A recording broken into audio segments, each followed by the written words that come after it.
Don't leave the TV on. Turn off the lights in either the living room or your room. Got it, got it. I'll save energy properly. I left the house to go shopping far away. Whether we are leaving or at home, our family works together to save energy by making sure we don't forget to turn off the lights or adjust the air conditioner settings. Today, as usual, I went out with the family reminding each other to be careful. However, when I came back a few hours later, our precious home had completely changed. If you love saving so much, let me save energy for you. The sinister sound was her laugh. Sneaking into our home, she turned off the circuit breaker, causing a major incident. The reason she did such a thing was, my name is Luna. I'm 29 years old and married to Ollie, who is my age. After our marriage, we moved in with his family. His mother had already passed away, and his father, who had a chronic respiratory condition, was living alone. My husband, worried about his father's health, persuaded me to move in while I continued working. His unmarried sister was also living there, but I couldn't get along with her. His father, who was gentle and kind like my husband, was the opposite of his sister, who had a volatile temperament. I, being straightforward, often clashed with her, and as her elder, barely managed to keep her in check. If it weren't for her, our lives would be peaceful. However, within 6 months, his father's condition worsened. He needed an oxygen inhalation device to stay at home. Both my sister-in-law and I worked, so we couldn't help his father during the day if anything happened. While it was necessary to find a safe environment like a care facility, his father refused to leave the house filled with memories of his late wife. After discussing with my husband, we concluded that forcing him out of his home would be detrimental to his health. So we decided to hire a helper, but this led to another problem. My sister-in-law didn't like having strangers in the house and started harassing the helpers. She would secretly insult and annoy them, claiming, if they can't provide proper care, we can't trust them with father, and kept complaining to the agency. Many helpers quit, and when we figured out the cause, it was too late. The agency told us, we can't send anyone new, essentially giving up on us. What should we do? We've been rejected by this company too. We're probably blacklisted. Damn, it's because of her. Known as a troublemaking household, we couldn't rely on helpers anymore. We sighed and had to think of other solutions. My sister-in-law, naturally selfish and isolated from the family, was frequently admonished by my husband, which led to fierce sibling arguments. He eventually told her, move out and be independent. But being scolded only made her more hostile towards me, the less resistant target. You're the one who got married into this family, so you should take care of him. My brother can't quit his job, but you can. Hearing this, my husband would argue again. This didn't allow for a peaceful life for his father either. Though it was annoying to agree with her, there was no other choice. His father, concerned about my unfamiliarity with the environment, put on a brave face to help me settle in. Feeling indebted to him, I said, I'll quit my job and take care of your father. I'll also start learning about caregiving. He's my family too. When I decided to resign for caregiving, both my husband and his father tearfully thanked me.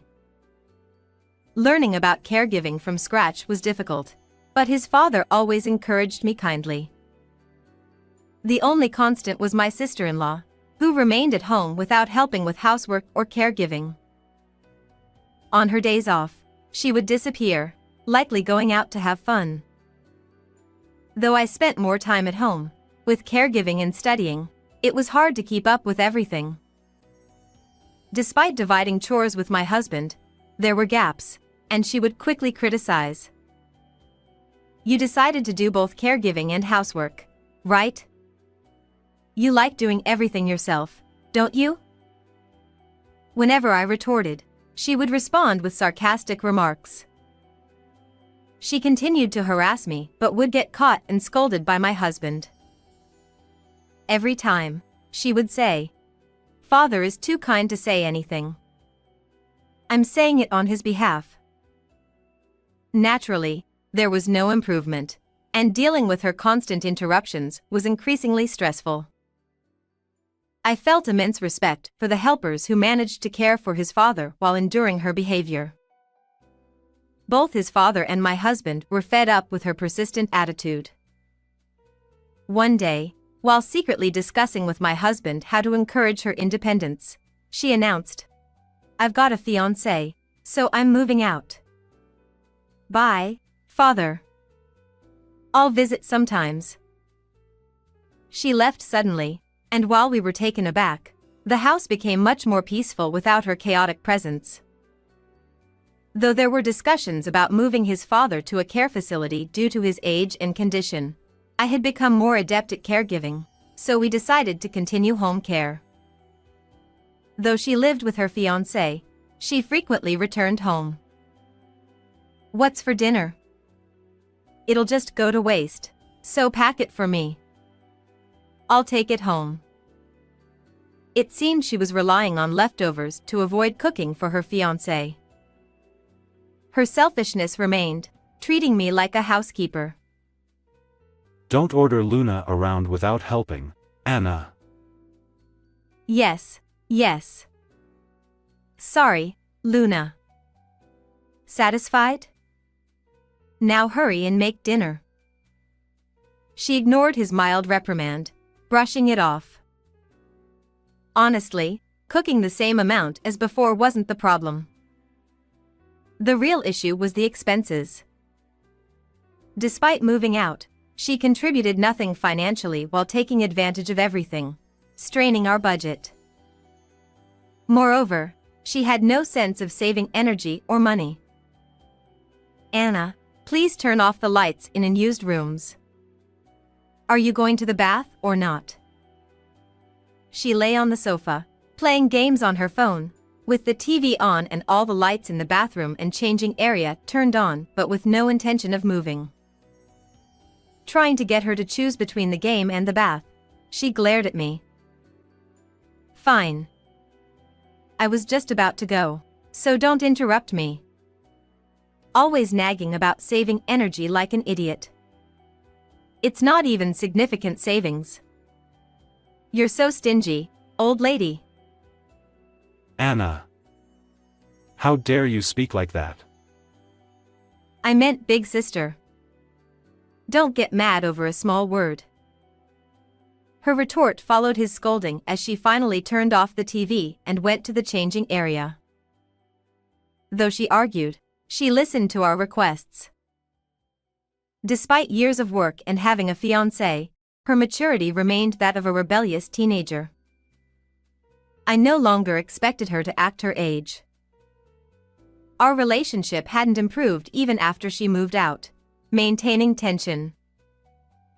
I thought energy saving could connect our family, but that too seemed challenging. One day, I was driving to a large shopping mall in the suburbs, quite far from home. I had gone out shopping at my father-in-law's request. It's not that he can't go out himself, but he needs to carry a portable oxygen tank whenever he does. Though the tank has a trolley, it's still heavy and cumbersome for my elderly father-in-law. Moreover, the nasal cannula makes it evident that he needs oxygen therapy, prompting sympathetic remarks from acquaintances he meets. Tired of being pitted, my father-in-law seldom goes out and often stays at home. Although he had made such requests many times before, my husband usually handled them when he was home. I was careful not to leave my father-in-law alone, but this time, I had no choice but to go out. Though I was worried, I knew he wasn't helpless. He only needed the oxygen tank for breathing, but he was still capable of doing many things on his own. I urged him to use the air conditioning adequately despite our efforts to save electricity, and then I set off for the shopping trip. After completing my shopping without any issues, I returned to our parking lot a few hours later, carrying the purchased items. Although I had left before noon, it was already late afternoon by the time I got back. Before entering the house, I picked up my phone, thinking my husband might have sent a message about dinner. But as soon as I saw the screen, I was shocked. What? There were countless missed calls. The calls were from my husband, my father-in-law, and the general hospital my father-in-law frequented. Cold sweat broke out on my back. I had switched my phone to silent mode while driving, a habit I had followed today as well. I hadn't realized the calls had come in. Anxiety welled up inside me. I first tried calling my husband back, but despite the repeated ringing, he didn't answer. Growing increasingly anxious, I next called my father-in-law's number, but he also didn't pick up. Desperate, I finally called the hospital's number. A receptionist answered, and I inquired about my father-in-law, struggling to stay calm. He is currently hospitalized. I can't provide more details over the phone, so could you please come here? After being transferred through several departments, I received this information and froze. I responded that I would come immediately, hurriedly started the car again, and drove off. The traffic on the road seemed to reflect my anxiety. My father-in-law had been fine before I left, seeing me off as usual. Why had he suddenly been hospitalized? I deeply regretted leaving him alone. Arriving at the hospital, I followed the receptionist's directions to his room. Walking down the tense hallway, I quietly opened the door to find my husband already there. We exchanged surprised glances. He explained that he couldn't answer the phone because he had been waiting for my father-in-law's test results.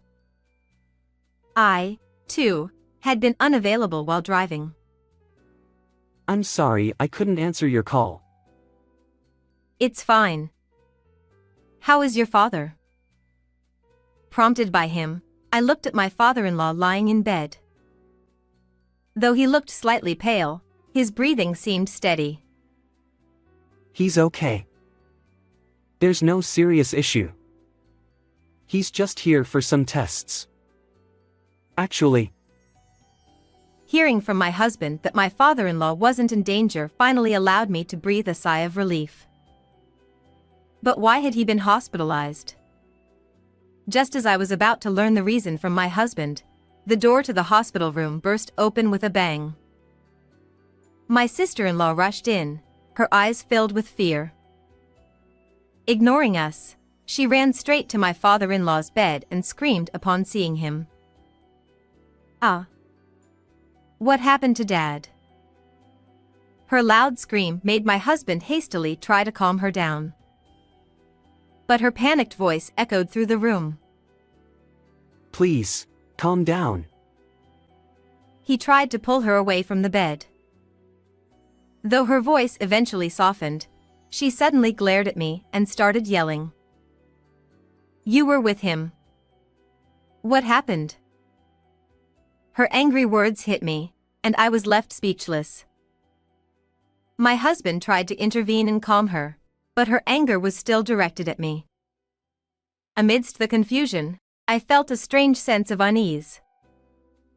While my father-in-law needed oxygen therapy, such a sudden hospitalization seemed unlikely. Please, let's calmly discuss this. My husband turned to us, speaking quietly as he explained what he knew. It seemed my father-in-law's oxygen device had lost power. After I left, he had been resting in his room when the device powered off. He woke up struggling to breathe, tried to turn the device back on but it wouldn't work, and couldn't reach either my husband or me. He managed to connect his portable tank and catch his breath, but grew anxious about our return. Feeling a headache coming on, he decided to go to the hospital but had no means of transportation. He tried calling a taxi but found his hands shaking too much to dial.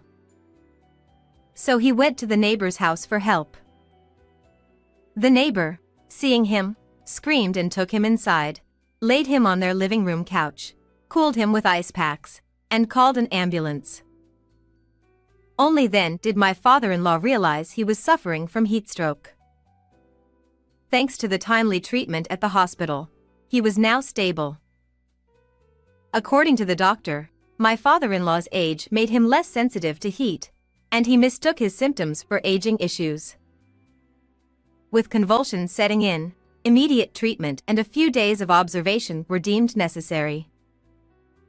After hearing this, I asked my husband a pressing question. The device losing power. It couldn't have been the plug. We installed it so it couldn't be easily unplugged, right? My husband frowned, looking thoughtful. My sister-in-law remained silent, but her face was visibly pale. You're right. It shouldn't have unplugged on its own. I checked when I went home to pack for the hospital. The plug was still in. What? Then why? His words only deepened my confusion. He had gone home to prepare the hospital bag and checked the device, finding the power off but the plug still in. He now looked at my sister-in-law with a stern expression. Her face, as pale as a ghost, suggested she was hiding something. Before I could comprehend why my husband seemed so angry, he raised his voice at her. You turned off the breaker, didn't you? Say something. His voice echoed through the room, making her jump and start trembling. She opened her mouth to speak but seemed unable to form words. Then my husband pulled something from his pocket. The hospital had called us multiple times, but my husband had been the first to answer. When he went home to pack, he immediately noticed something wrong. The house was unusually hot, and none of the electrical appliances were working. Checking the breaker, he found it switched off. Puzzled, he recalled our home security cameras. We had installed several cameras years ago after a break-in, and they had remained for our safety. Despite our efforts to save electricity, these were deemed necessary. I found this on the cameras. I transferred it to my phone to show you both. My husband showed us the footage on his smartphone. First, what appeared was the familiar entrance to our home. A few minutes after I had left, my sister-in-law showed up. I was surprised to see that she had come to our house, and I couldn't help but glance at her sitting next to me. She used her own key to unlock the door and went inside. Unlike her usual loud self, she was moving around cautiously, almost as if she was checking to make sure no one was around. It looked like she was confirming my absence. My husband operated the smartphone, switching to the camera inside the entrance. The location of our breaker is near the ceiling of the shoe cabinet. My sister-in-law climbed onto the chair we used to put on shoes and opened the breaker cover. What is she doing? Even though I knew what was going to happen, I couldn't help but scream. The camera, which has an audio recording function triggered by sound, captured not only the rustling noises but also her horrifying mutterings. This is the breaker, right? If the fridge stops, that savings freak will calm down a bit, right? Her malicious laughter echoed in the silent hospital room. Here you go. Enjoy your favorite energy saving. After that, the video ended because the breaker was tripped. We were left speechless and stood there in shock.